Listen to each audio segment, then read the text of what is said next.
Hey, morning guys. Alan was asking if I had a little schematic how all this is wired up. Let's just go back here. This is your main trigger coil right here. There's your start trigger wire here. This is a start run, end trigger right here. So it's basically coming up here, and trigger is coming up here and hooking to the emitter here on the transistor.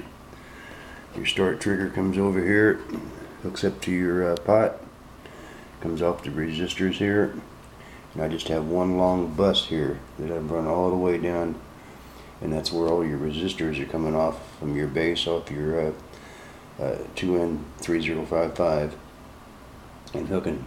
You look at each one, it comes straight off of there, see? Hooks straight down to the bus.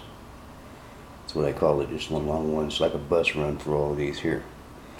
Okay, so there's again, this is coming off of the base here. It goes back up here to the pot coming off of it. Okay, now your power wires, all your 1N4007s come off of the collector, and it's hooking down here to a long piece of bare copper wire I've got here. And if you do something like this, you probably have to take some sandpaper, sand all the coating off, and that way you won't have to sit there and take forever to try to solder them up there. It makes a pretty good connection.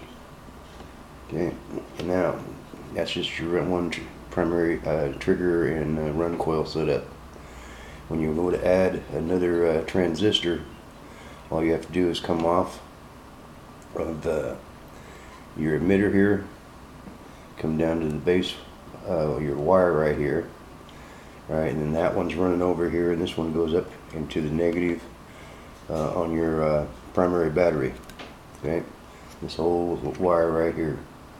So you just come off of each emitter, run down, solder you in a little jumper. See, off of each emitter, back down and solder it in.